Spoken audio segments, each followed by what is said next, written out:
Bonjour à tous et bienvenue dans cette seconde vidéo.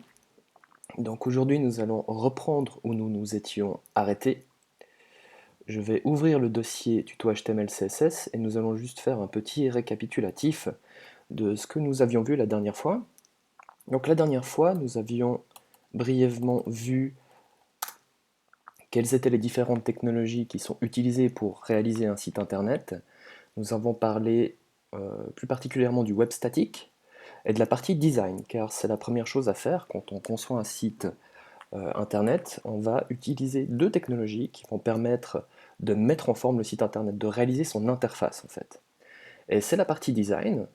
Et dans cette partie design, nous avons deux technologies que nous allons utiliser aujourd'hui, à savoir le HTML, qui permet de créer la structure de la page, l'agencement quelque part de votre page, c'est-à-dire quelles sont les différentes sections de contenu, quels sont les titres, les paragraphes, les images. Et nous allons utiliser une deuxième technologie qui s'appelle les CSS, qui vont permettre de mettre en forme le HTML. Car par défaut, vous verrez que le HTML n'a aucune apparence. Ce sont des boîtes qui n'ont aucun contour, qui n'ont pas de fond. Les polices, elles n'ont pas de formatage particulier. Et c'est CSS qui va permettre de mettre en forme tout ceci. La dernière fois, nous avions également pris connaissance de la base de travail. Donc le concept de toute cette série d'exercices, c'est de reprendre à chaque fois une base de travail qui est constituée, qui est déjà préfaite, je dirais, qui comporte un fichier qui s'appelle screen.css, qui va être notre feuille de style, qui va nous permettre de mettre en forme le fichier index.html, qui sera notre fichier de base, notre home page. Donc par défaut, ces fichiers sont vides, ils ont juste une petite structure de base, quelques balises indispensables qui sont là pour faire fonctionner un site, des balises qu'on ne va pas réécrire à chaque nouveau site, hein. Un des buts aussi, c'est de ne pas réécrire des choses qui sont tout le temps pareilles pour tous les sites. Donc je vous propose de commencer directement.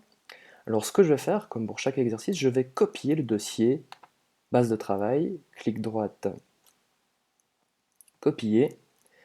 Je vais rentrer dans le dossier exercice, dossier une colonne, et je vais coller au même niveau que le fichier maquette et finished la base de travail. Voilà.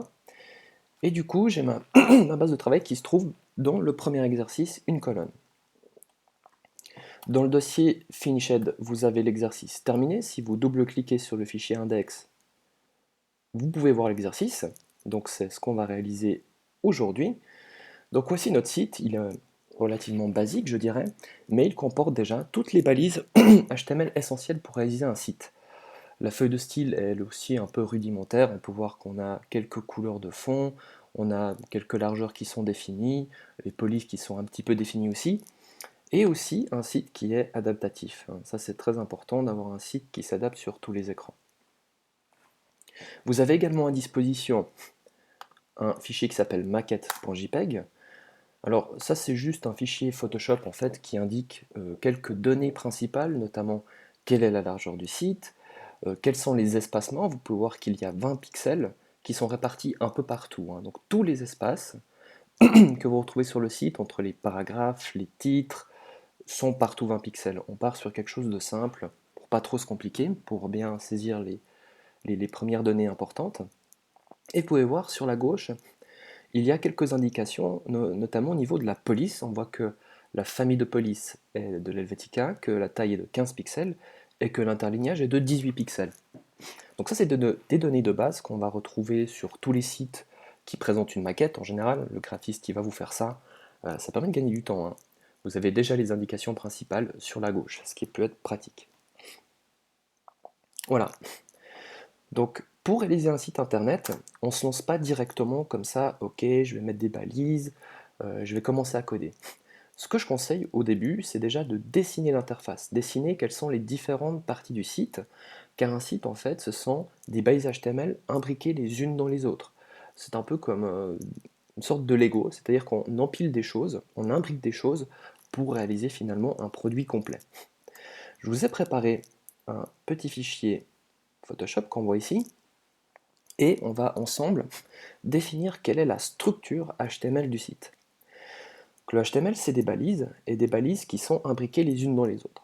La première balise qu'on va trouver, c'est celle qui englobe tout le site. Je vais l'activer. Voilà. Donc vous pouvez voir une balise qui s'appelle main, et cette balise, en fait, elle entoure tout le site internet. C'est une balise qu'on va retrouver à chaque construction de site. Cette balise, elle permet de déterminer quelle est la largeur du site. Elle permet aussi, notamment, d'indiquer quel est l'alignement du site. Ici, on peut voir que notre site internet est centré au milieu de la page, mais le site pourrait être aussi aligné à gauche ou à droite. Donc le main est très important parce qu'il contient toute l'information et qu'il la centre et qui donne la bonne largeur à tout le contenu. Donc la balise main, on la retrouve vraiment sur tous les sites. Ensuite, on va retrouver une autre balise qui est le header. Donc le header, c'est ce cadre bleu. Le header est aussi une balise qu'on va retrouver dans tous les sites internet que l'on va concevoir. Et elle a une particularité, c'est que dans cette balise, en fait, on va retrouver des éléments d'interface qui seront aussi dans toutes les autres pages du site. Par exemple, dans le header, on va souvent retrouver le logo, le menu de navigation, une petite barre de recherche et éventuellement un petit menu pour changer de langue. Je vais vous donner un exemple. Si vous allez par exemple sur ce site-là, on peut définir déjà la balise main qui englobe tout le site de la même manière que sur le site qu'on va faire, et on a aussi un header qu'on arrive très facilement à identifier. Donc ce header il comporte évidemment le logo et un menu de navigation. Si je quitte la home page et que je vais dans la page formation, vous pouvez constater que le header reste présent sur toutes les pages du site. Si je clique sur live, le header est toujours là. Si je clique sur EJMA, il est toujours ici. Donc le header, c'est vraiment une partie qui est présente et identique sur toutes les pages du site. Le contenu, lui, a changé, mais le header, lui, est toujours là. Donc on va toujours avoir des informations telles que logo et menu, des informations vraiment de base. Donc là, j'ai le header, qui est la première balise qui suit le main, et le sens de lecture est le suivant. Donc on commence toujours du haut en bas et de gauche à droite. Donc on identifie le main, quel est le premier élément imbriqué de haut en bas, c'est le header, et ensuite qu'est-ce qu'on retrouve dans le header? On a le titre du site qui est du texte, et ici on utilise une balise qui s'appelle H2. H2 est une balise qui permet de définir un titre de site. Alors pourquoi H2? Alors, il y a plusieurs H. Il y a H1, H2, H3, H4, 5 et 6.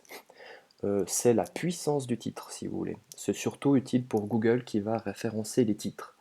Pourquoi je n'ai pas mis le H1? Il faut savoir que plus le titre est petit, donc H1, plus le titre est important. Pour Google, il doit y avoir un seul H1 par page. C'est obligatoire. Par contre, vous pouvez avoir autant de H2, de H3 que vous voulez.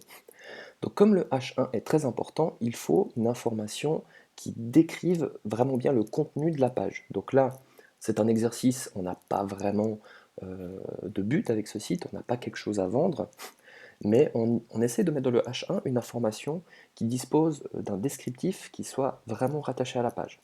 Comme le titre du site sera présent partout sur toutes les pages, il n'est pas intéressant de le mettre en H1. Donc je vais mettre plutôt un H2. Donc souvenez-vous, H2 est une balise de contenu qui définit un titre. Et pour moi, le header est terminé. Donc on identifie bien la surface du header et à l'intérieur, de gauche à droite, donc son contenu qui est un H2. Ensuite, si on reprend notre ordre de lecture, donc on sort du header et on prend la partie d'après, nous aurons donc une section. Une section de contenu. Et notre section de contenu, en fait, elle englobe tout le contenu de la page. Alors dans ce site-là, nous n'avons qu'une seule section, parce que c'est un site d'exercice, mais dans un autre site, je vais vous montrer l'EJMA, je reviens sur la home page, nous avons dans un site souvent plusieurs sections de contenu différentes. Donc si je sors du header de ce site-là et que je prends son contenu, combien est-ce que j'ai de sections? Eh bien j'en ai très exactement 3. La première, qui contient ce slider ici, est une section où l'on voit des événements. Donc c'est la section événements. En dessous, nous avons une autre section qui annonce des news. Ce sera donc la section news. Et à droite, on a une autre section qui est l'agenda, et ce sera la section agenda. Donc La section, c'est un peu comme le concept du journal, d'un journal n'importe lequel, par exemple le matin chez nous. Dans un journal, vous avez plusieurs sections de contenu différentes, par exemple la section politique, sport, etc. Et dans chaque section de contenu, il y a des articles, hein, c'est ça le concept. Et HTML fonctionne exactement la même chose. C'est-à-dire que nous avons différentes sections dans le site, et dans chacune de ces sections, nous avons les articles. Donc ici, nous avons la section News, et dans la section News, nous avons un article. Ici, nous avons un article. Dans un site plus grand, nous en aurions plusieurs. L'article, c'est l'élément qui contient le contenu de l'article, de la section News.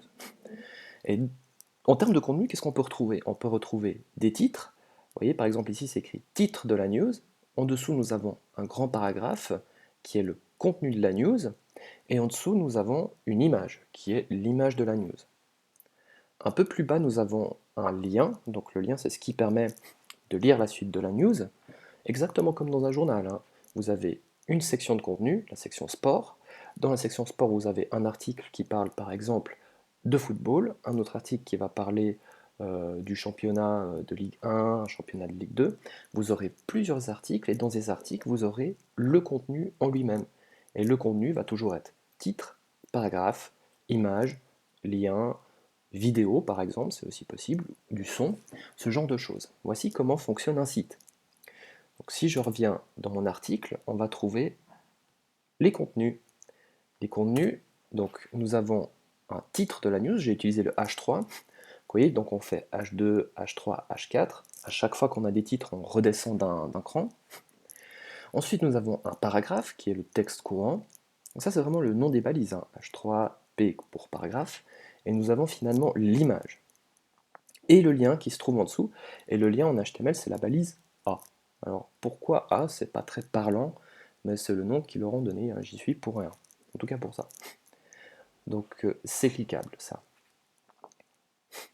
Donc voici le concept, hein. Nous avons une première enveloppe qui est le main, qui sera là tout le temps, qui définit la largeur du contenu, qui permet de centrer le contenu gauche, centre ou droite de la page. Ensuite, dans l'ordre, nous avons un header. Donc le header comporte des informations telles que le logo, telles que le menu de navigation. Et ensuite, nous avons les sections, les différentes sections qui pourraient se trouver dans notre site. Nous, en l'occurrence, nous n'avons qu'une seule section, qui est la section News. Et dans les sections, nous avons les différents articles. En l'occurrence, nous n'en avons qu'un seul. Et cet article contient le contenu, qui est un titre, un paragraphe, une image et un lien. Donc pour le contenu, c'est vraiment ça. Différentes sections avec un ou plusieurs articles par section. Ça va tout le temps être comme ça. Qu'avons-nous d'autre? Nous avons encore la partie du bas, nous avons ce pied de page. Le pied de page, c'est également une balise HTML qu'on appelle footer. Le pied de page du site. Alors le footer, c'est exactement comme header. C'est une balise qu'on va retrouver sur toutes les pages du site. Et en général, que contient le footer? Il contient le copyright, il peut contenir le contact, une sitemap aussi, il peut contenir une Google Map pour définir la location de votre commerce par exemple. Et le footer est là sur toutes les pages d'un site aussi, quasiment tout le temps. Et ici, dans ce footer, j'ai juste mis une balise P qui définit un paragraphe où j'ai mis le copyright. Donc voici la structure d'une page, et croyez-moi, tous les sites, même les plus complexes, se construisent de cette manière-là, à savoir une enveloppe principale qui est le main, un header où vous aurez les informations logo, menu. Ensuite, vous aurez les sections de contenu, section news, section, admettons, portfolio, section service. Et dans chacune de ces sections, vous aurez un ou plusieurs articles qui comporteront le contenu, qui peut être un titre, H3, H4, H5, etc. Des paragraphes pour définir du texte courant et des images, vidéos, etc. Et très souvent aussi un lien pour aller lire la suite, comme dans un journal. Dans un journal, vous avez toujours une page de menu, un sommaire en fait, et vous avez lire la suite en page 24. Eh bien, c'est exactement la même chose. Pensez toujours, HTML, c'est un peu comme un journal. Des sections de contenu avec des articles dedans. C'est comme ça que ça va se passer. Donc, nous y voici. L'étape d'après, c'est de coder exactement ce qu'on vient de faire. Donc on va coder en termes de balisage, donc toutes les balises qu'on a écrites là, on va les retrouver. On va retrouver la balise main, la balise header, la balise h2, la balise section, la balise article. Donc nous n'avons plus besoin de ça, je vais le baisser, et nous allons revenir dans notre base de travail. Donc notre base de travail qui se trouve dans le dossier une colonne, et nous avons notre fichier index. Donc je vais ouvrir l'index dans le navigateur, page blanche. Je vais ouvrir l'index également avec l'éditeur de code qui est Sublime Text, le voici. Donc ça c'est notre fichier HTML, et nous allons aussi ouvrir la feuille de style screen.css qui sera notre fichier pour mettre en forme le contenu HTML. Donc, je dispose mes onglets les uns à côté des autres. J'augmente un tout petit peu la taille de la police, peut-être, pour que ce soit plus lisible. Alors, voilà, ça me paraît bien. Nous voici donc dans le fichier HTML, c'est ici qu'on va coder toute la structure qu'on a vue dans le fichier Photoshop. On en avait un petit peu parlé, on avait vu notamment la définition du type de document, le doctype, quelle était sa langue, quel était le jeu de caractères, quel est son comportement lorsqu'il s'affiche sur un mobile, hein, est-ce qu'il prend toute la largeur, est-ce qu'il est zoomable, pas zoomable. Et ensuite nous avons le body, qui est le corps du document. Et ici vous voyez j'ai mis un commentaire, début de la page, et ici un autre commentaire, fin de la page. Alors, première chose, le commentaire, en fait, ce sont des annotations qu'on peut mettre dans notre page, et ces annotations, en fait, elles ne s'afficheront pas sur le site. C'est vraiment commenté, ça ne s'affiche pas à l'écran. Par exemple, si j'écris une bêtise comme ça, que j'enregistre, et que je retourne... oups là, il est où? Où ai-je mis mon site? Ah, au même endroit, c'est pas pratique. Et que je retourne sur mon site, vous pouvez constater que, en rechargeant la page, j'ai bel et bien mon texte qui s'affiche ici. Donc mon FSDF s'affiche bel et bien ici, alors que le commentaire pas. Le commentaire est pratique, on met des annotations pour se souvenir par exemple, voici à quoi sert cette balise, voici ce que je dois faire à ce moment-là. Donc très pratique, je vous encourage à très souvent commenter vos différents éléments. Donc quelle est la première balise à ajouter? Que je reprends mon fichier Photoshop. La première balise en termes de lecture, donc de haut en bas et de gauche à droite, pour moi, c'est la balise main, c'est l'enveloppe du site. Alors je vais taper ma première balise. Main. Voici à quoi ressemble une balise HTML. Donc la balise, elle a toujours un nom qui est main, ça peut être section, ça peut être article, ça peut être h2, ça peut être p, ça peut être img. Et vous pouvez constater, contre le nom de la balise, nous avons le signe plus petit que et plus grand que. Donc voici comment on écrit une balise. Elles s'écrivent toutes de la même manière. Hein. Lorsqu'une balise est ouverte, elle doit obligatoirement être fermée. Donc à la ligne 11 schéma, vous voyez la balise ouverte, et en dessous, vous voyez la balise qui est fermée. C'est-à-dire qu'on ouvre le main et on le ferme quelque part.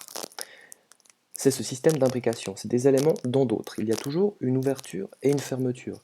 Et je vous encourage à chaque balise de l'ouvrir et de la fermer tout de suite, car si vous oubliez de fermer une balise, ça va créer une sorte de cataclysme cosmique, et du coup votre site il va s'afficher n'importe comment. N'oubliez jamais que toutes les balises que vous ouvrez doivent être fermées obligatoirement, sinon c'est catastrophe. Donc nous avons notre balise main, j'enregistre mon document et je vais vite aller regarder dans le navigateur ce que ça donne. Et là vous pouvez constater que la balise main elle est totalement invisible, vous voyez, il n'y a aucune mise en forme. Ce sera la CSS qui va la mettre en forme. Pour le moment on pose la structure. Nous avons posé la balise main. Qu'avons-nous dans la balise main? Nous avons par ordre de haut en bas la balise header. Ok. Alors je tape balise header, hop, et je la ferme immédiatement. Voilà. Donc la balise header s'écrit exactement de la même manière que la balise main, avec le signe plus petit que est plus grand que, elle se referme exactement la même chose, vous voyez, avec un slash devant le plus petit que. Ça indique que la balise est fermée. On peut aussi constater que j'ai fait des tabulations. Vous pouvez voir qu'il y a un alignement de balises. Ouverture, fermeture du main, ouverture, fermeture du header. Pourquoi est-ce que je fais une tabulation? Ce qui n'est pas obligatoire, hein. On peut très bien ne pas du tout faire de tabulation. C'est juste pour mieux comprendre l'ordre d'ouverture et de fermeture des balises, car on est bel et bien dans un système d'imbrication, c'est-à-dire que la balise header est dans la balise main. Et le fait de tabuler permet de mieux voir les ouvertures et les fermetures. Donc j'ai ajouté ma balise main. Qu'ai-je d'autre? Donc de haut en bas et de gauche à droite, donc dans le header nous avons une balise H2, et le contenu de cette balise H2, vous voyez, c'est exercice 1, une colonne. Ok? Donc toujours imbrication, tabulation, voilà, exercice 1, une colonne. Ok, et voilà. Espace pour mieux comprendre. Donc voici le header. Nous avons donc le header qui se trouve dans la balise main et nous avons la balise H2 qui se trouve dans le header. Et ici, vous venez d'écrire votre premier titre. Et vous pouvez constater qu'entre l'ouverture et la fermeture de la balise H2, je mets son contenu, qui est donc du texte. La balise H2 définit un titre, et un titre, c'est forcément du texte. Donc je tape mon texte comme ceci, directement dans la balise. Si je vais contrôler ce que ça donne, hop, vous pouvez voir s'afficher exercice 1, une colonne. Vous constatez aussi que on a ajouté la balise main, header et H2, et pourtant on ne voit toujours aucun design, hein. Le HTML ne fait aucun design, ce sera la feuille de style. Donc ça me paraît bien. Regardons donc en termes de contenu. Donc dans le header, nous avons mis le H2. Je ne vois rien d'autre dans le header, en termes de contenu, en termes de structure. Donc je vais reprendre et poursuivre. Qu'est-ce que nous avons après ce header? Directement en dessous, vous avez la section News. Ok, donc je vais sortir du header et je vais écrire section classe égale news. Et je la ferme. Donc ici, ce que vous pouvez constater, c'est que la section se trouve dans la balise main, mais on est sorti de la balise header, hein, car la section n'est pas dans le header. Donc juste après la fermeture du header, je vais ajouter la section, qui du coup sera en dehors, hein, ce qui est bien le cas. On voit qu'en termes de position, le header est, pardon, la section news est en dehors, hein, du header, donc je l'ai tapé juste après. Et vous pouvez constater que j'ai ajouté un attribut de balise, qui est la classe, hein, et la classe elle est égale à news. Si vous voulez, ça c'est son identifiant.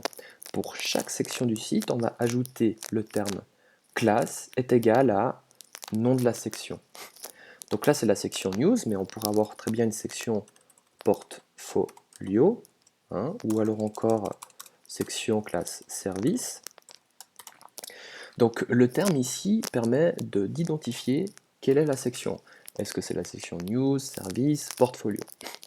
Le but de ça ensuite sera aussi au niveau de la mise en forme. Dans un site, on aura souvent plusieurs sections de contenu. Et imaginez par exemple des sections qui ont un design différent. Par exemple, la section portfolio aura certainement un design différent de la section news, hein. Imaginons une section sur 2 colonnes, une autre sur 3 colonnes. Et cet identifiant-là va permettre ensuite à la CSS de dire que, ok, la section service a un design différent de la section news. Pour ceci, on va avoir besoin d'un identifiant. Donc j'ajoute la classe pour ceci, classe news. Donc ça, n'oubliez pas, toutes les sections auront un identifiant. Et le nom de l'identifiant, ça il faut faire gaffe, hein. Il faut prendre une habitude. Moi j'écris toujours tout en minuscule, sans espace blanc et sans caractère avec de la ponctuation ou des accents, hein, par exemple. Donc si je veux mettre section à propos, je vais peut-être l'écrire comme ça. A, trait d'union, propos. Ok? En aucun cas je vais faire ça. L'espace ne va pas être compris. Ne va pas être compris et vous aurez des bugs. Donc il faut le savoir. Enfin, s'engage à faire comme ça, écrivez tout le temps tout en minuscule, sans espace, sans caractères spéciaux, c'est beaucoup plus simple. Donc voici pour la section news. Donc la section news, c'est vraiment la boîte qui englobe tous les articles. Qu'avons-nous ensuite? Donc toujours de haut en bas et de gauche à droite, le premier élément que je vois dans la section, c'est l'article. Alors, toujours avec mon système d'application, je tape l'article, je ferme la balise article, petite tabulation pour comprendre que l'article est bel et bien dans la section news, comme ceci. Vous voyez, c'est exactement la même chose que dans le header. On imbrique les éléments les uns dans les autres et on met une petite tabulation pour comprendre quand est ouvert la section news et quand est ouvert et fermé l'article, pour pas se tromper en fait. Donc pour moi l'article est posé, section article, et ensuite nous avons le contenu de l'article. Donc dans l'article, de haut en bas et de gauche à droite, le premier élément que je vois c'est le H3, l'EP et l'image. Donc je vais commencer par taper le H3 directement dans l'article, donc petite tabulation, ouverture et fermeture de la balise, n'oubliez pas de le faire pour ne pas vous tromper. Et dans le H3, je vais indiquer le titre de la news. Donc voici le titre de la news, comme ceci. Donc ouvert, fermé, ouvert, fermé. Ensuite j'ai le paragraphe, j'ouvre le paragraphe, je ferme le paragraphe. Qu'à la suite, P, P. Donc P c'est vraiment la balise pour écrire des paragraphes. Donc voici le contenu de la news.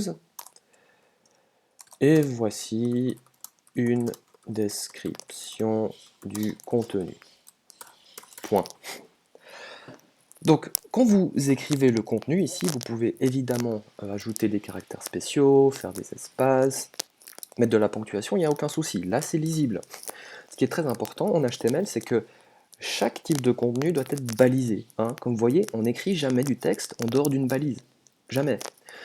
Donc là, par exemple, le H3, vous voyez que le contenu est dans la balise. De même que notre paragraphe, il est entre l'ouverture et la fermeture de la balise paragraphe. Si je vais dans mon navigateur et que je recharge, hop, vous pouvez voir qu'on a bien le H2 du header qui s'affiche, le H3 du titre de la news qui s'affiche, et le P du contenu qui s'affiche aussi. Donc ça c'est cool. Qu'avons-nous ensuite à ajouter? Donc après le P, nous avons l'image. Alors, pour une image, on a une balise HTML qui s'appelle img, comme ceci. Et l'img, elle a un attribut de balise, un peu comme la classe. La classe est un attribut de balise. Et l'attribut de l'img, c'est src est égal à quelque chose. Que src, c'est le chemin pour trouver l'image qui se trouve dans votre site. Donc si je reviens dans ma structure de ma base de travail, nous avons le dossier, vous voyez, image, qui se trouve à côté du fichier index.html. Et dans le dossier image, on va déposer toutes les images utiles à la création de notre site. Comme vous pouvez voir, je n'ai pas d'image, ce qui est bête. Alors je vais en prendre une. Vous pouvez en prendre une sur internet, n'importe où. Moi je vais aller dans le dossier Finished et je vais copier une des images, par exemple l'image news1.jpg. Je la copie et je vais la coller dans mon fichier image qui est pour le moment vide, donc coller. Et vous voyez, j'ai mon image qui s'appelle news1.jpg. Ok? Donc, nous, notre but ici, c'est de faire la source jusqu'à cette image qui s'appelle news1.jpg. Donc, comment est-ce que ça se passe? Nous travaillons en ce moment, nous codons dans le fichier index. Pour trouver la source, nous devons rentrer dans le dossier image et sélectionner le fichier image1.jpg. Donc, on parle de chemin relatif.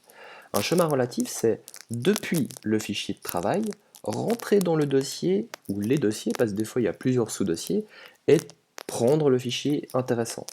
Donc nous avions dit, depuis l'index, nous rentrons dans le dossier image, donc je tape le nom du dossier, qui veut dire rentre dans ce dossier, slash, donc là je rentre dans le dossier image, avec le slash, et ensuite j'indique le nom du fichier qui s'appelle news1.jpg.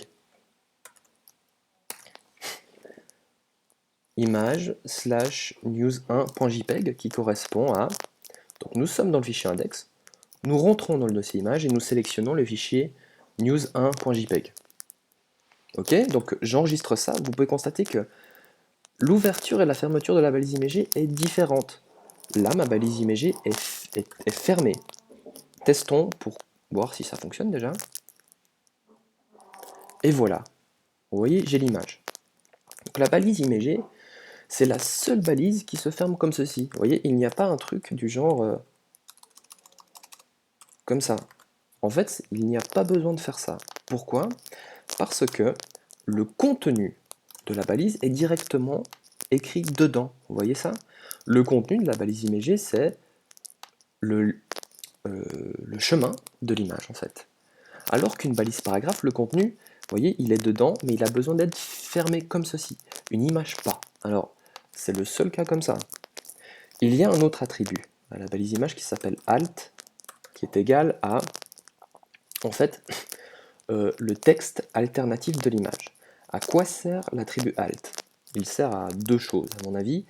Le premier, c'est le texte alternatif. Si par exemple, quelqu'un supprime l'image news1.jpg, donc l'image ne s'affichera pas, votre navigateur va afficher le alt, qui est le contenu alternatif. Si l'image n'est pas là, alors affiche le alt. Donc ici, je vais mettre un texte qui décrit l'image. Par exemple, 1999, qu'est-ce qu'on va mettre? L'image de la présentation du nouveau produit de Nike. Voilà, je mets n'importe quoi. Mais je mets un texte qui décrit bien l'image. Hein. Donc ça, c'est si l'image n'est pas trouvée, la fiche alt, mais c'est aussi utile pour les malvoyants. Parce que les malvoyants auront dans le browser un petit plugin qui va permettre de lire le alt. Parce qu'évidemment, comme ils ne voient pas l'image, eh bien le browser va lire ce texte. Voilà. Donc la balise imagée, elle a toujours un attribut src, où on définit le chemin pour aller jusqu'à l'image, vis-à-vis du fichier dans lequel on travaille, c'est-à-dire index, et le alt qui permet de définir un texte alternatif. Aussi important pour Google, hein, le alt. Important parce que ça permet d'alimenter en fait qu'est-ce que c'est cette image. Hein.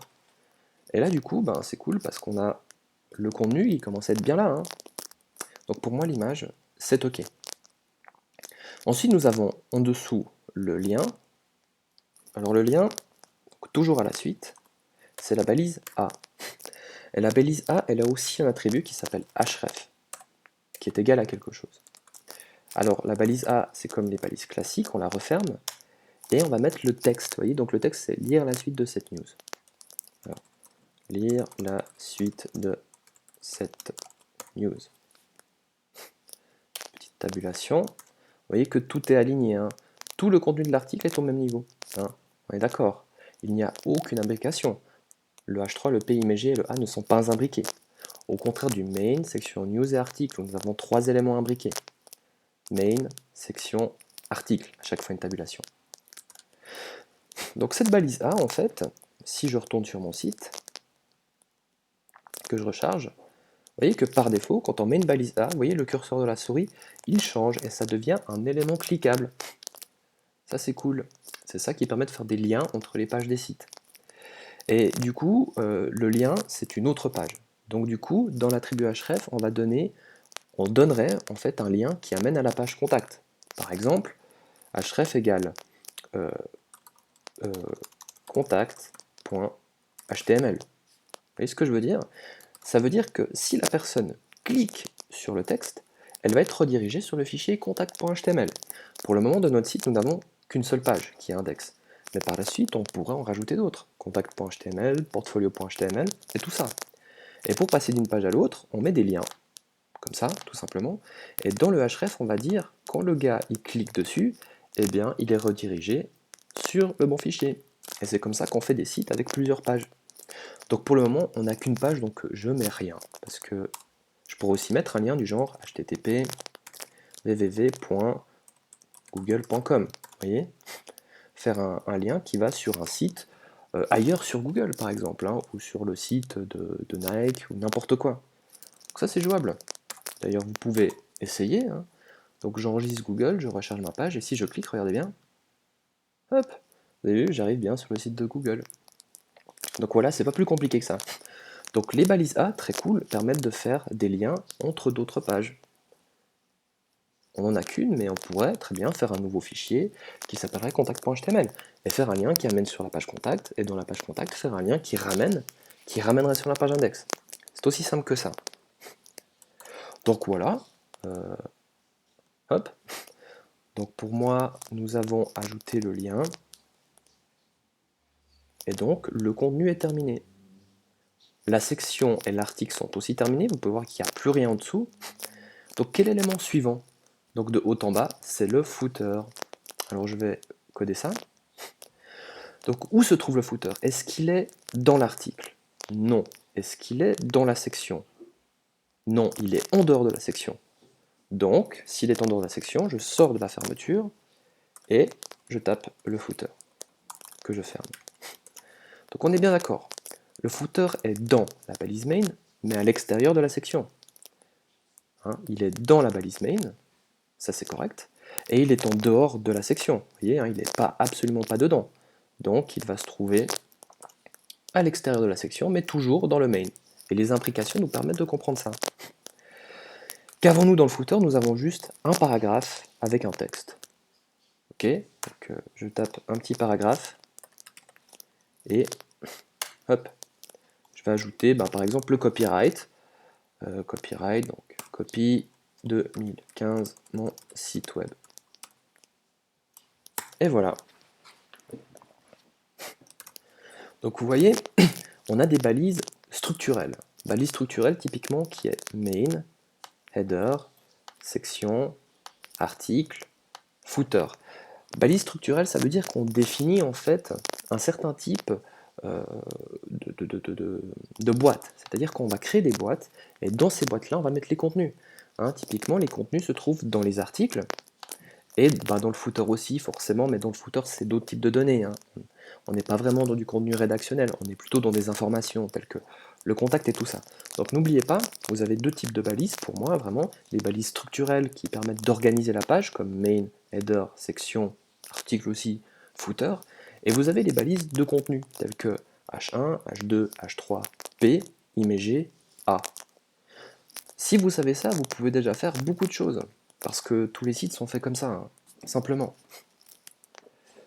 Ok, donc on a fait tout le HTML, regardez, tout y est.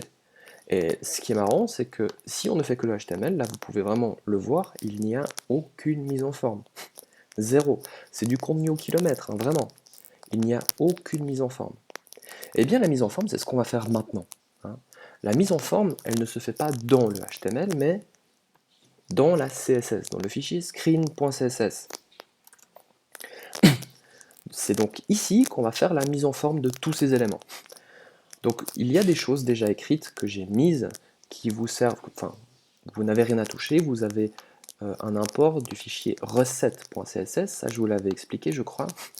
Ce fichier, il met à zéro tous les styles des navigateurs, car les navigateurs, ils ont des styles, hein, des styles embarqués, c'est-à-dire que dans Firefox, les marges sont différentes que dans Chrome par exemple. Ce fichier recette met tout le monde à zéro, donc votre site s'affichera la même chose dans tous les navigateurs. Donc ça, pas besoin de toucher. Ensuite, vous avez d'autres informations, on va pas s'éterniser dessus pour le moment. Et enfin, ça devient intéressant à partir de la ligne 14, vous avez body HTML.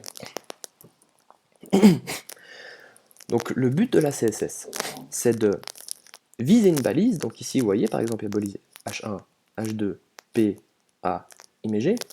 Et sur chaque balise, on va mettre des styles. On va donner des informations comme par exemple la largeur, quelle est la font family, quelle est la taille des caractères, quelle est la couleur de fond, par exemple, du site. Tout ça sont des choses qu'on peut faire.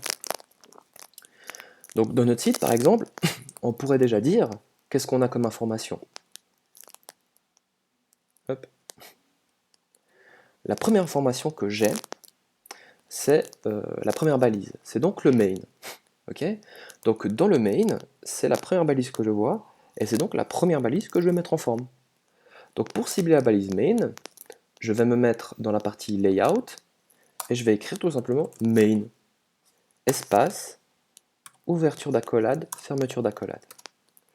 Ce qu'on va faire, c'est que c'est comme pour le HTML, on va reprendre chaque balise et sur chaque balise, on va mettre les styles. Et les styles se placent entre l'ouverture et la fermeture de l'accolade. Donc là, on retrouve tout simplement le nom de la balise comme ça. Quand j'écris main comme ça sélectionne la balise main dans le HTML. Donc la façon d'écrire les choses est différente, on n'a pas le signe plus grand que, plus petit que, on n'a pas la même méthode de fermeture en fait, on ouvre et ferme avec les accolades. Et c'est tout le temps comme ça. Hein. Et donc dans le main, je vais donner des informations pour mettre en forme. Qu'est-ce qu'on a comme information? Donc on a le site qui a une certaine largeur. Et on peut aussi dire que le site est centré au milieu de la page. Souvenez-vous, notre site il fait très exactement 1200 pixels de large. Il est centré au milieu de la page. Ok. Donc je vais lui donner une information de largeur qui sera max width et je vais lui donner sa valeur 1200 px. Donc là je suis en train de dire à la balise main d'avoir une largeur maximale de 1200 pixels. Ça veut dire que le site ne pourra jamais être plus large que 1200. Comme j'ai mis max, ça veut dire qu'il peut être plus petit que 1200. Vous voyez le concept? Donc tu ne seras jamais plus grand que 1200, mais par contre, si le navigateur est plus petit, ou si la personne utilise un Android ou un iPhone, eh bien le site il va pouvoir se redimensionner. Il va pouvoir être plus petit que 1200 pixels. C'est ce qu'on appelle le web responsive. Et je vais indiquer une deuxième information, with 100%. Le with 100%, c'est pour indiquer que le contenu de main va prendre la largeur de 100% des 1200 disponibles. Ces deux informations que vous avez là, vous devez les avoir sur tous les sites internet. Tous les sites font une certaine largeur. Alors des fois c'est plus que 1200, des fois c'est moins, des fois c'est que 100%. Un site full screen, plein écran, il n'a que ça, parce qu'il fait 100%. Mais quand vous avez une largeur définie, vous avez toujours max width et width. Width va toujours rester à 100%, c'est pour indiquer que le contenu va prendre la largeur totale, le 100% des 1200 disponibles. Donc ça c'est cool. Si je retourne sur ma maquette, eh ben, rien n'a changé. Pourquoi? Parce que le contenu pour le moment il fait moins que 1200. Par contre c'est pas centré, vous voyez. Donc pour centrer, pour aligner le site au milieu de la page, on va utiliser la propriété CSS qui s'appelle margin. Margin permet de créer des marges.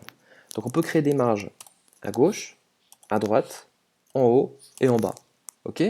Donc je vais commencer par faire margin top et je vais mettre 0 pixel. Pourquoi 0 pixel? Parce que notre site, vous voyez, il n'a aucune marge, il est collé en haut. On est d'accord, hein? Il est collé en haut. On peut voir qu'à droite, il n'est pas collé. En bas, en fait, il n'est pas collé. Hein. C'est juste que, vous voyez, en fait, oui, il est collé en bas, pardon. Et à gauche, on peut voir qu'il est aussi un espace. Donc margin top 0, margin right automatique, margin bottom 0 pixel, margin left auto. J'ai mis donc marge gauche et droite automatique et haut et bas à 0. Qu'est-ce qui va se passer? Hop. Donc là, vous pouvez voir que il a mis une marge auto à gauche, une marge auto à droite, 0 pixel en haut et 0 pixel en bas. Alors vous me dites, ouais, mais j'ai pas l'impression que c'est très aligné. Alors vous avez cette impression-là parce que le site fait bel et bien 1200 pixels. Hein, il le fait bien. Et d'ailleurs, on va mettre une information pour mieux s'en rendre compte. Vous pouvez voir que le site, il a une couleur de fond, qui est une sorte de gris. Donc pour mettre une couleur de fond à notre main, on va utiliser une propriété CSS qui s'appelle background. Background, ça veut dire le fond. Hein. Donc le fond, on peut lui mettre une couleur. On va utiliser une couleur hexadécimale. Donc pour la couleur hexadécimale, on commence par un dièse, et ensuite on va chercher une indication en code hexadécimal. Par exemple, si je veux un gris, je peux faire CCC, CCC. Ça veut dire gris. Hein. Donc si je retourne sur ma page, vous avez vu ça? On voit maintenant que le site fait 1200 pixels. On le voit bien. Hein. On voit qu'il est bien aligné au centre. Donc les margins, hyper bien pour aligner, vous voyez, c'est-à-dire qu'en mettant left auto et margin right auto, ça a automatiquement réparti les 1200 pixels du site au milieu de la page. Automatique, super pratique, hein. Et le background a donné la couleur hexadécimale. Petite info concernant les couleurs hexadécimales, comment est-ce qu'on les trouve? Eh bien, depuis Photoshop, vous avez les couleurs. Vous voyez, je peux prendre une couleur bleue, par exemple, et juste ici, vous voyez, dièse, 2D, 6D, A9, et bien ça, c'est la couleur du fond. Voilà, donc vous pouvez copier ça, mettre ça dans votre code, comme ça, hein. Et du coup, si je retourne sur mon site et que je recharge la page, eh ben j'ai le bleu. Voilà. Donc voilà comment trouver les couleurs hexadécimales. Donc là, je mets comme ça. Il y a aussi des commentaires. Donc le commentaire, c'est slash, étoile, étoile, slash. Comme dans le HTML, on a la possibilité de commenter des lignes de code. Et là, je vais mettre margin égale aligner une boîte. Entre parenthèses, ça peut être pour main, section, etc. Je vais en mettre un deuxième en dessus de background. Background égale couleur de fond d'une boîte. Ok? Donc background, ça permet de définir un fond de couleur pour n'importe qui.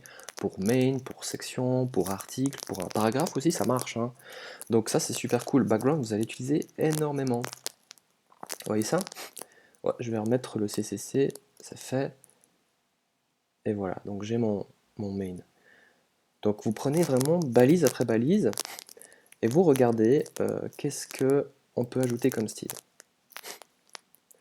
Donc pour le main, j'ai donné la largeur, la marge, une couleur de fond et aussi, très important, le formatage des polices. Ici, c'est de l'Helvetica 15 pixels. Alors que si je vais Helvetica 15 pixels, hauteur de ligne 18, alors que si je vais voir mon truc, regardez bien, c'est pas de l'Helvetica. On est d'accord, c'est pas du tout de l'Helvetica. C'est plutôt, je dirais, de la Times. C'est par défaut, hein. Dans le navigateur, c'est plutôt Times. Comment est-ce que je fais?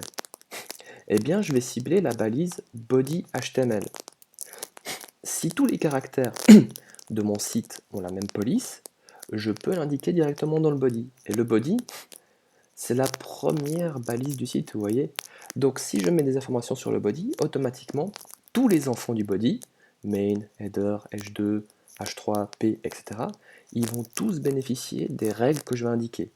Donc si j'indique font family Helvetica, tout ce qui se trouve dans le body, le H2, le H3, le P et ce qu'il y a dans le footer aussi, hein, vont automatiquement, regardez bien, hop, tout est passé en Helvetica, vous avez vu ça? Dingue, hein? Et autant que j'y suis, on avait dit que tous les caractères avaient une font size de 15 pixels et que l'interlignage, line high, est égal à 18 pixels. Donc vous voyez, dans le body, on va mettre des paramètres généraux, hein. Ça permet de gagner du temps. Vous voyez, du coup, tout apparaît correct. Donc tous les textes sont préformatés. Tout ce que vous mettez dans le body, hein, en termes de font family, font size, line height, ça va automatiquement se répercuter sur tous les autres. Et de même, vous voyez, j'ai placé juste en dessous de body HTML les balises H1, H2, P, A et IMG. Pourquoi j'ai fait ça? Parce que on va toutes les définir à l'avance. Dans un site, on essaie d'avoir une certaine cohérence. Donc on va rarement mettre des H2 qui ont des designs différents d'une page à l'autre. On va essayer de faire des trucs un peu carrés pour avoir pas moins de boulot, mais pour que ce soit cohérent, pour que ce soit visuellement harmonieux. Donc ici, on pourrait dire par exemple que tous les H1 ont une font size de 20 pixels. C'est un exemple, hein. Mais du coup, ce qui est intéressant avec ça, c'est que tous les H1 qui seraient dans la page ou dans toutes les autres pages auront tous une font size de 20 pixels. Vous voyez, ça permet de gagner du temps. Donc on peut faire ça avec les H1, les H2, les P, les A aussi, il n'y a pas de souci. On peut les préformater. Ok. Donc pour moi, nous avons fait le tour de la balise main. Qu'avons-nous juste après? nous avons la balise header, qui est une balise structurelle, n'est-ce pas? Ok, donc je reviens juste après main, je fais un espace et je tape header comme ceci. Et dans le header, je vais lui donner les indications. Je vais lui donner les propriétés CSS pour le mettre en forme. Donc, petite technique pour vous faire gagner du temps. Les balises structurelles telles que main, header, section, article, footer, on va toujours commencer par les propriétés de largeur, width, tout le temps. Vous devez tout le temps définir quelle est la largeur du header. Et quelle est sa largeur? Regardez, il prend toute la largeur disponible des 1200 pixels. Il fait donc une largeur de 100%. Ça, c'est la première chose à dire. C'est vraiment la première chose à faire. Quelle largeur fait la boîte structurelle? Bah, elle fait 100%, on est d'accord. Quelle est la largeur de la boîte section? 100%. Quelle est la largeur de l'article? 100%. Ok? Parce qu'il prend toute la largeur. Si on aurait deux colonnes, il ferait 50%. Donc ça, c'est vraiment très important. Dès que vous tapez une balise structurelle, pensez à sa largeur.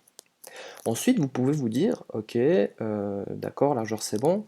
Ah, elle a une couleur de fond différente. Vous êtes d'accord, hein? On voit que le header a une couleur de fond différente du main. Alors je vais mettre background, et je vais mettre une couleur hexadécimale DDD, qui est aussi une forme de gris, et je vais vite aller checker ce que ça donne. Hop, vous avez vu? On voit que mon header maintenant a un gris différent, on voit qu'il occupe 100%, ça c'est bien, donc on est sur la bonne voie. Qu'est-ce qui manque? Regardez, c'est tout cougné, vous avez vu ça en termes d'espace? C'est vraiment tout cougné, alors que dans la maquette, il y a 20 pixels partout. Hein, je peux vous montrer ça. Vous voyez, 20 pixels en haut, 20 pixels en bas, 20 à gauche et 20 à droite. On est d'accord, hein? Comment est-ce qu'on crée ces espaces? Eh bien, on va utiliser l'attribut propriété CSS qui est padding. Donc le padding permet de créer des espaces à l'intérieur d'une boîte. Le padding fonctionne comme dans le margin, c'est-à-dire qu'on peut avoir un padding top, right, bottom et left. Ok? Donc je mets padding top, 20 pixels, padding right, 20 pixels, padding bottom, 20 pixels, padding left, 20 pixels. Ok, je vais checker. Et hop, vous avez vu ça? La mise en forme est magnifique. Magnifique. Enfin, c'est mis en forme exactement comme on le veut. Donc le padding, vous avez vu, ça a créé un espace dans le header. Hein. Donc dans le header, vous voyez, on a créé un espace dedans. Donc vous allez me dire, oui, mais padding, margin, c'est un peu la même chose. C'est-à-dire qu'on crée un espace finalement. La grosse différence, elle est que le padding, je mets un petit commentaire, hein. Le padding permet de créer un espace en pixels dans la boîte, à l'intérieur du header. À la différence du margin, donc le padding, vous voyez, ça a mis un espace dedans, à gauche, en haut, en bas et à droite. Le margin, ça a créé un espace à l'extérieur du main. Vous voyez, donc le main, il contient ça. Il n'y a pas d'espace dans le main, mais il y en a un à l'extérieur. Donc le margin crée un espace à l'extérieur de la boîte. D'ailleurs, je vais peut-être rajouter ça. Créer un espace à l'extérieur de la boîte. C'est ça la différence. Je vous dis tout de suite, les paddings sont plus intéressants. Vous allez plus les utiliser que les margins. Margin, on l'utilise beaucoup pour la première boîte parce que ça permet d'aligner justement le site, mais après, dedans, on est plutôt dans les paddings. Et du coup, regardez, ben, on est pas mal. Hein. Moi, je trouve qu'on est pas mal. Est-ce qu'on a d'autres choses à faire pour le header? Il paraît... Ouh! Oui, regardez. Vous avez vu, la police est en capitale. Alors, on a un attribut qui permet de faire ça, qui s'appelle text transform uppercase. Donc la propriété text transform permet de transformer l'apparence du texte. Si vous mettez uppercase, eh bien, votre texte devient en majuscule comme ceci. Voilà, super pratique. Ensuite, ça c'est fait. Quelle est la prochaine balise à mettre en forme? Donc pour moi, ça va être la section news. Ok, donc je vais à la suite de tout ça ajouter ma section. Et ma section, souvenez-vous, dans le HTML, on lui a mis un attribut qui s'appelle class et qui est égal à news. Eh bien, c'est son identifiant. Et je vais pouvoir récupérer l'identifiant comme ceci. Section.news. Donc ça veut dire section class égale news en termes de CSS. Vous voyez, donc ça est égal à ça. Donc l'intérêt finalement d'avoir un identifiant pour la section, c'est de pouvoir donner un design différent aux différentes sections.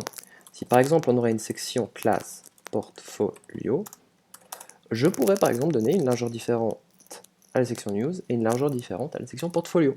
Donc l'intérêt de ça, c'est pour faire du design. C'est pour ça qu'on utilise ces classes en fait. Donc voilà, je l'ai identifié. Première question, quelle est la largeur de la section class news?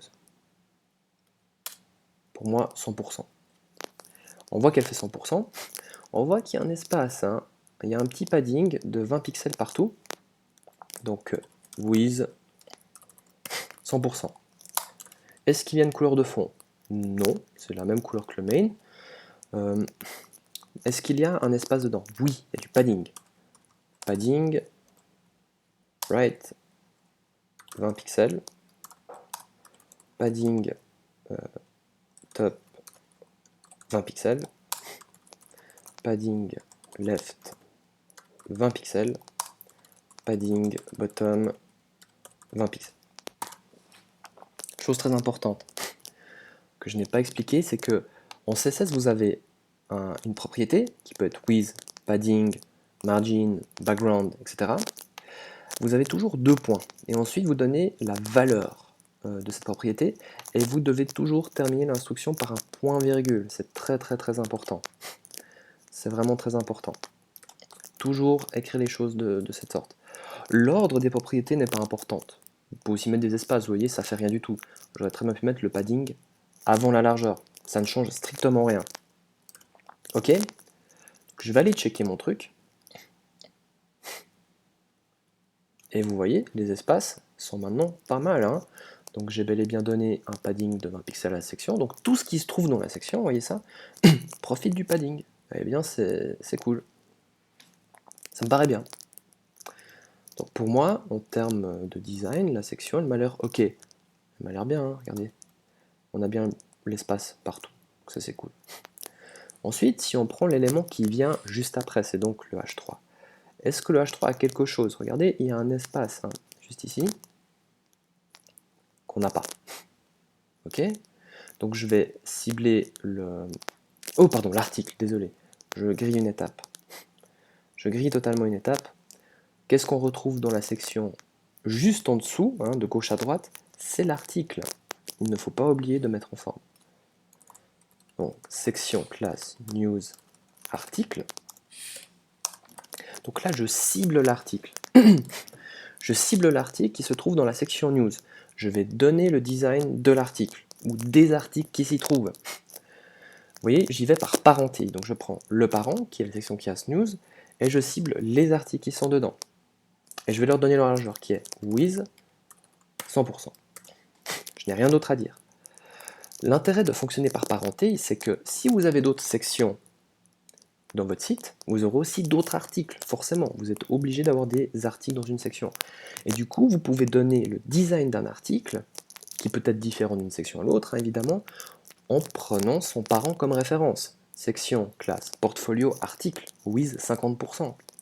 Donc vous pouvez faire le design des articles différent d'une section à l'autre, grâce à ce système-là. Donc pour l'article, c'est le seul truc que je vois. Hein. Il fait une largeur de 100%. Il n'y a pas d'espace. Hein. Donc largeur 100%, background, pas, padding, pas. Ok, next. Le next, pour moi, c'est le H3. Là, on voit qu'il y a cet espace de 20 pixels. Donc je vais faire exactement la même chose. Section, classe, news, article, H3. Vous voyez, je vais du parent, section news, je rentre dans l'article, et je cible le H3. En HTML, c'est ça, hein, regardez. Section classe news, article, H3. Donc je vais du parent jusqu'à l'élément ciblé. Le but de ça, je vous le rappelle, hein, c'est vraiment de pouvoir donner un design différent aux autres articles et aux autres titres qui sont dans les autres sections. C'est vraiment le but. Et donc là, qu'est-ce qu'on a? On avait une marge vers le bas. Donc je peux mettre margin bottom 20 pixels. C'est 20 pixels partout. Hein. Margin bottom 20 pixels. Hop, vous avez vu ça? Ça a donc ajouté l'espace en dessous. Ça commence à ressembler. Hein. Vous voyez? Espace, espace. Nous avons ensuite le paragraphe, qui a aussi, vous voyez, un espace ici. Et nous, en fait, on n'en a pas. Donc qu'est-ce que je peux faire pour résoudre ça? Je peux aussi, pourquoi pas lui mettre un margin, hein, c'est pas interdit. Aussi, vous voyez, on n'a pas de retour à la ligne. Vous avez vu, tout est sur la même ligne. Alors que de notre code, eh bien HTML, vous avez vu, on a pourtant fait des retours. C'est-à-dire qu'on est d'accord, j'ai bien deux lignes. Pourtant, le HTML nous affiche sur une seule. Eh bien, il y a une balise pour faire des retours à la ligne.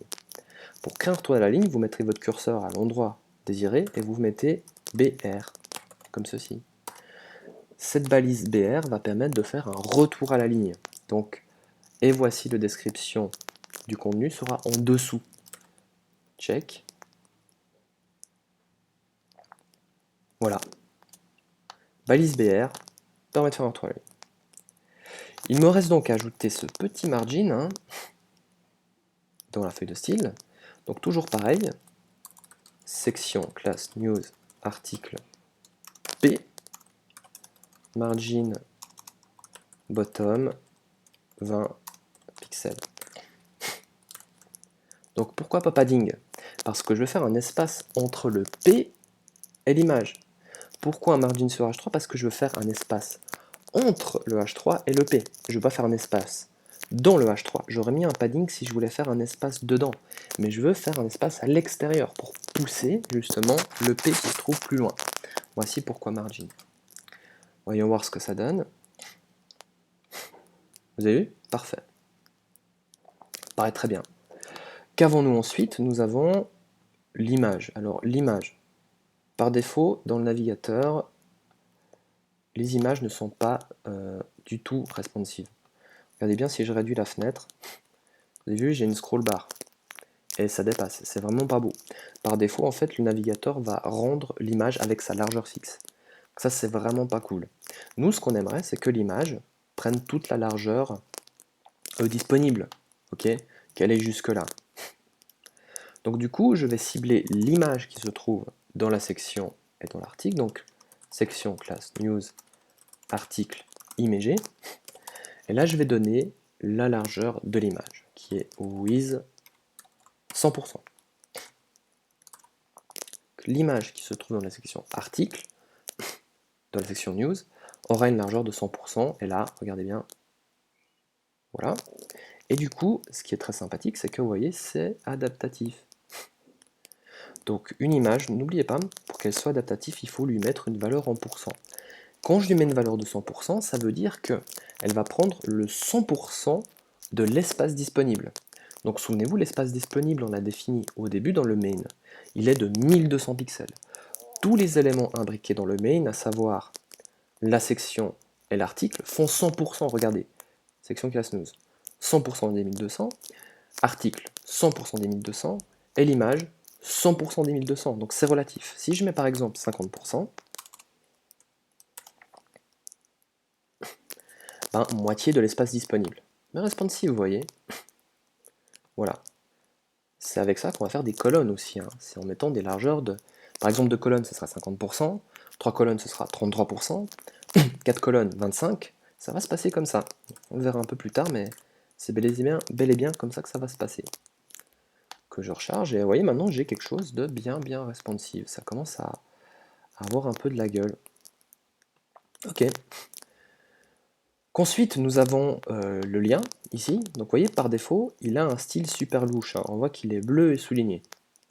Pas de problème, on va continuer. Donc, section, classe, news, article, A. Donc là, c'est vraiment la balise, c'est le lien. Et là, qu'est-ce que je vais faire pour changer la couleur? Il est bleu par défaut. Je vais mettre color, code hexadécimal noir, 1, 2, 3, 4, 5, 6. Ok. Là, vous allez voir que la couleur va être effacée. Il est bien devenu noir. Si vous n'aimez pas le soulignement, vous pouvez l'enlever. Il y a une propriété qui s'appelle text decoration. Et par défaut, en fait, elle est écrite underline. Elle est décrite comme ça. Underline, ça fait un soulignement du texte. C'est ce qu'il y a par défaut. Donc si vous ne le voulez pas, vous mettez known. Non, j'en veux pas. Et du coup, hop, vous avez vu, il n'y a plus rien. Donc chouette.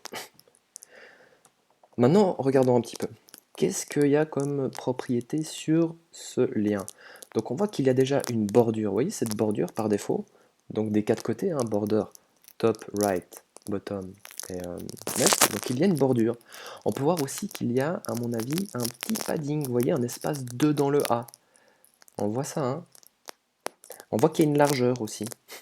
Je vous le dis, la largeur du lien est de 20%. Je vous propose d'essayer ça. Donc je vais commencer par lui donner sa largeur, with 20%.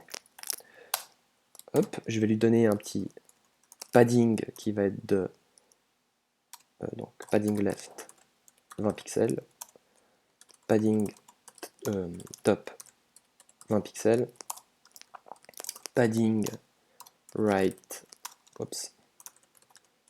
20 pixels et padding bottom 20 pixels. Voilà, ça me paraît bien. Donc ça c'est pour créer l'espace dedans. Et nous avons ensuite la petite bordure.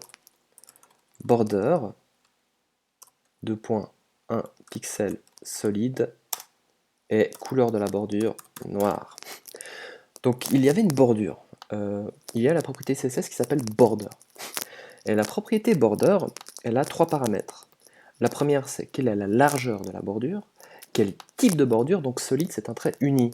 Vous avez la propriété dotted qui va faire des petits points, et vous avez aussi dashed qui va faire en fait des tirets comme ça.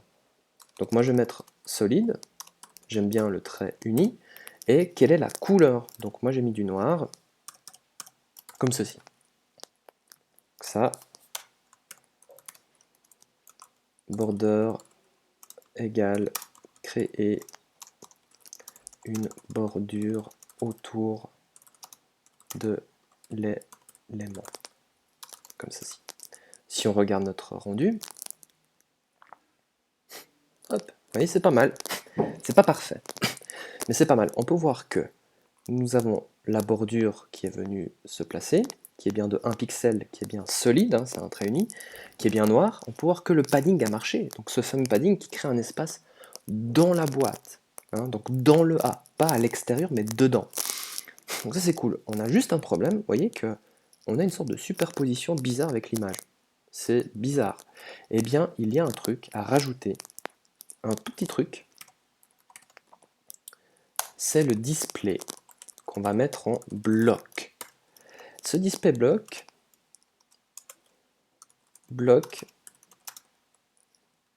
permet de créer une boîte physique, j'ai envie de dire, un contour physique à un élément inline. Par défaut, il y a deux grands types de display, le display inline et le display block. Le display inline, c'est le display des textes, typiquement titre, paragraphe. Ça veut dire quoi? Ça veut dire que la boîte, si vous voulez, elle est définie par le contenu qu'il y a dedans, c'est-à-dire de la largeur du texte, de la hauteur du texte. Le lien fonctionne comme ça. C'est pour ça qu'en fait, vous avez, voyez, le texte est collé à l'image, parce qu'il n'a pas de boîte physique. Donc le padding, en fait, il est superposé, parce que la boîte n'a pas le display block, qui permet justement de dire, ok, le padding fonctionne, et pouf, en ajoutant le display block, regardez ça, bim, vous voyez, ça a fonctionné. C'est pas très joli comme ça. Vous voyez, maintenant le display block a permis permis de donner justement cette consistance à la boîte, et du coup, elle s'affiche bel et bien en dessus. Là, ça commence à être vraiment bien, hein. Ça commence à être vraiment bien. Il y a aussi un espace, regardez-moi ça, vous voyez, à l'extérieur. Ok, vous voyez l'espace à l'extérieur là? Comment est-ce qu'on fait un espace à l'extérieur? Eh bien, margin top, 20 pixels. Hop, voilà. Et voilà, vous avez vu, le margin, il a créé un espace à l'extérieur, alors que le padding qu'on a mis avant, à l'intérieur. Intérieur padding, extérieur margin. Nickel. Dernier truc, le texte est centré au milieu, vous avez vu ça? Alors que chez nous, on voit qu'il est aligné à gauche par défaut. Donc il y a la propriété text align center. Text align, ça permet de dire comment est-ce que le texte qui est dans la boîte, dans le A, est aligné. Vous avez text align left, center, right et justify. Justify, c'est pour faire un titre justifié sur toute la largeur. Et avec le center, regardez bien, ça va être hop, nickel, bien centré. Je vais mettre un peu plus large, je vais peut-être mettre une width de 25%. Voilà. Et voyons, voilà, on se rend mieux compte que le texte est parfaitement centré dans cette largeur. Ça c'est chouette. Regardez, donc c'est bel et bien responsive, ça fonctionne. Ok, ça commence à être pas mal. Nous avons encore le footer à mettre en forme. Hein, donc le footer, eh bien, on va l'identifier aussi avec sa balise HTML, comme ceci.